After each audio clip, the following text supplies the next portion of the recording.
Imagine a tour guide who skips the boring plaques and instead leads you straight to the most controversial, headline-grabbing moments. Forget the hushed tones and scripted facts. This guide is all about the spectacle, the drama, and the energy that makes you sit up and take notice. That's Donald Trump. He doesn't just point out the scenery, he creates it, making sure every stop on the tour is unforgettable, unpredictable, and impossible to ignore. He's not your typical monotone guide. He's America's showman, grabbing the mic and making sure you're paying attention. With every gesture and every word, he commands the room, turning even the most routine announcement into a headline event. Trump decides what's important, what's a threat, and what's a victory, all with his signature flair. He doesn't just narrate history, he rewrites it in real time, making himself the main character in every chapter. This isn't a quiet, passive tour. There's no standing in line, no silent observation. Everything is loud, lively, and larger than life. It's interactive. He jumps into the exhibit, rearranges the display, and rewrites the story. He invites the audience to participate, to cheer, to boo, to become part of the unfolding drama. At his rallies, he turns political speeches into sightseeing stops, guiding crowds through a landscape of forgotten towns and promised victories. Each event is a destination, each promise a landmark on his map of America. He points out villains and heroes, and the crowd cheers or boos on cue. The audience isn't just watching, they're part of the show, reacting to every twist and turn. For his supporters, he's the only guide willing to go off-road and show them an America they recognize. He takes them down back roads and into places other guides ignore, promising to restore what's been lost and to shine a spotlight on their stories. Not everyone enjoys this tour. Critics say he's tearing up the map and making up facts as he goes. They argue that his version of the journey is chaotic, unpredictable, and sometimes even dangerous. They complain the ride is too wild, the music too loud, and the guide too brash. For some, the constant noise and spectacle are exhausting, leaving them longing for a return to the old familiar route. But for his fans, that's the point. He's not afraid to bulldoze the old route and take them somewhere new.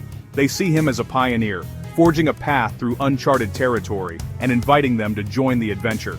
Trump's tour is one everyone's on, whether they like it or not. In this journey across America, he's the guide you can't ignore, steering the bus through storms and celebrations alike, and making sure every passenger has a story to tell by the end of the ride. Every tour needs a map, a guide to help you understand where you are and where you're headed. In America's political journey, maps aren't just about geography, they're about identity, belonging, and the stories we tell ourselves about our nation. And Trump's map is marked with a giant America First arrow, pointing unmistakably to the heart of the country. It's a symbol that says, this is where we stand, and this is what matters most. He tells his audience, stop admiring other countries, stop looking over the fence at distant lands. Instead, focus on our own backyard, our own people, and our own future.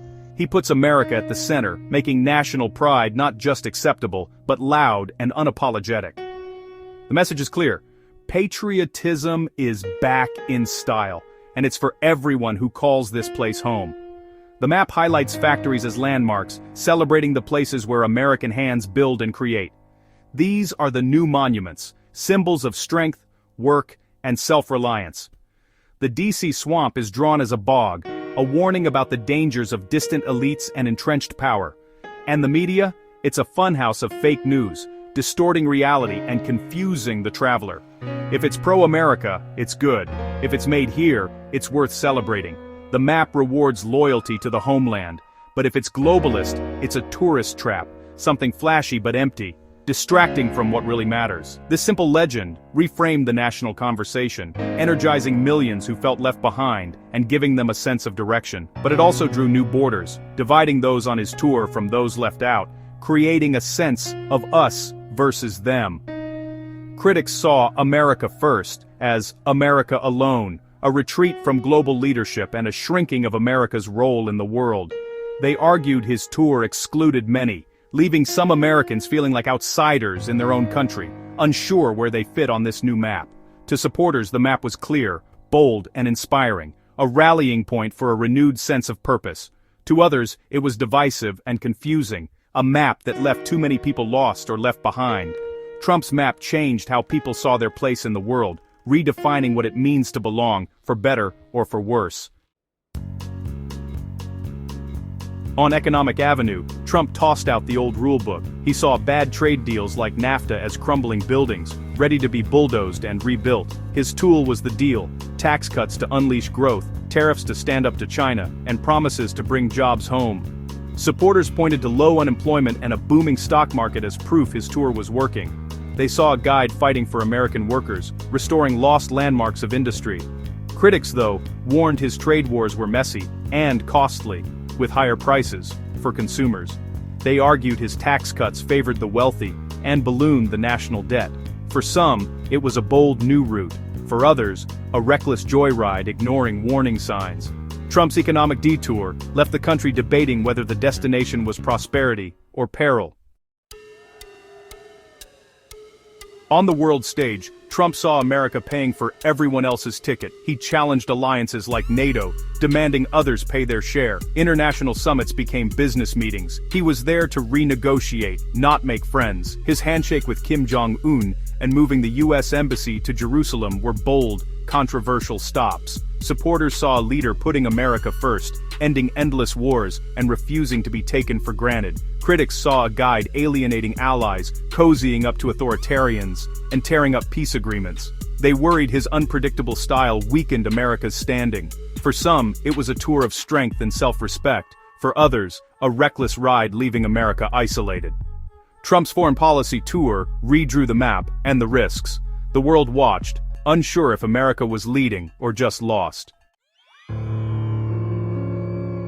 Every tour hits bumps. Trump's had plenty, from unrest to a global pandemic. He never played the calm guide. He grabbed the megaphone and made himself the main character. During COVID-19, he downplayed the threat, promised quick fixes, and framed it as an external enemy. His briefings mixed updates, attacks, and speculation, guiding the country, but with a shifting destination. Supporters saw strength and optimism, cheering his push to reopen and Operation Warp Speed. They credited him with cutting red tape and fighting media panic. Critics saw failure, ignoring science, spreading misinformation, and focusing on blame over solutions. To them, he was arguing with the weather forecasters while the ship took on water. The crisis revealed the best and worst of his leadership, depending on your seat on the bus. Trump's crisis management left the country divided on whether he was a steady hand or a source of chaos. After the tour, the reviews are in, either 5 stars or 1 with nothing in between. Supporters call it transformative. Trump showed them the real America, made them feel seen, and fought for them. They praise his strength, authenticity, and willingness to shake things up. For them, the tour was exciting, patriotic, and effective. He delivered on his promises. Critics, meanwhile, are horrified. They call the tour chaotic, dangerous, and a threat to democracy. They see his attacks on the press and democratic norms as assaults on the republic. Where fans see a patriot, critics see a demagogue. The same events look like strength to some, bullying to others. The divide is deep and unbridgeable. 2 groups, 2 Americas, 2 tours. Trump's legacy is a nation more polarized than ever. The reviews say it all, unforgettable for better or worse. Every tour ends at the gift shop, and Trump's is packed with potent souvenirs. The red MAGA hat is more than merchandise, it's a badge of belonging for supporters. For critics, it's a symbol of division and anger. The gift shop also stocks controversy tweets, catchphrases like fake news and build the wall, artifacts of a turbulent era. Trump's judicial appointments, especially to the Supreme Court, are lasting souvenirs. Supporters see them as a guarantee their values will endure. Opponents see them as a partisan power grab. The gift shop, like the tour, is deeply divided. One person's treasure is another's regret. These souvenirs aren't just trinkets, they're symbols of a fractured American experience. What you take home depends on the tour you saw. The Trump era's mementos will shape the country long after the tour ends.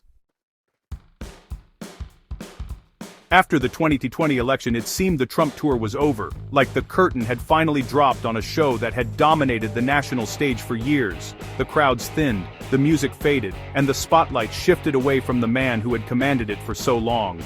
A new guide took the mic, and, for a moment, the ride quieted down. The country exhaled, adjusting to a different rhythm, a different voice promising unity and calm after years of turbulence. Many felt relief, hoping for a return to normal, and for Trump to fade into history. There was a sense that maybe, just maybe, the political roller coaster had finally slowed. But Trump didn't retire, he just changed the itinerary. Instead of stepping out of the spotlight, he began plotting his next moves, determined not to let his story end. Through rallies and social media, he kept his tour group together, critiquing every move of the new guide. His voice remained loud, his presence impossible to ignore. As he rallied his supporters and stoked the fires of political debate, he promises a spectacular return, insisting his tour was better, and the mission isn't finished. For Trump, the journey is ongoing, and he's convinced the best act is still ahead. For his loyalists, the journey never ended. They're still waiting for the next leg. They gather at rallies, wear the hats, and keep the faith, convinced their leader will take the stage again. They believe only he can get the country back on track.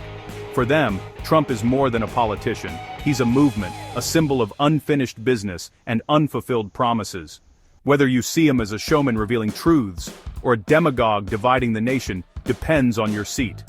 The Trump tour has always been polarizing, drawing both cheers and jeers, hope and fear. One thing's certain, the Trump tour was unforgettable, and the engines still rumbling.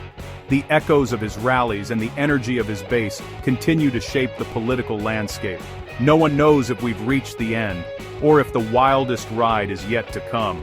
The itinerary may be uncertain, but the journey is far from over.